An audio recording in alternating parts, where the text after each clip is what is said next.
Behind an alert you received on your phone Saturday night. Shortly after 6 p.m. last Saturday, the North Carolina Center for Missing Persons activated an emergency message after an off-duty police officer who was fatally shot at a gas station west of Greensboro.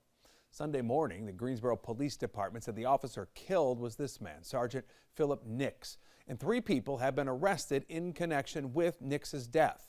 The mass message is what's called a blue alert. And that leads us to tonight's good question. What exactly is a blue alert? Well, the alerts are used when a law enforcement officer is killed or seriously injured, and the law enforcement agency with jurisdiction over the incident believes the suspects still pose a threat to the public. The head of the law enforcement agency then recommends the Center for Missing Persons send out that blue alert. The center works with the State Division of Emergency Management and Department of Transportation to share that news statewide. Hence the alert many of us received on our phones Saturday night. The North Carolina Center for Missing Persons archive suggests Saturday's message was the first blue alert ever sent in North Carolina. System dates back actually to May of 2015. That's when former President Barack Obama signed a national blue alerts law.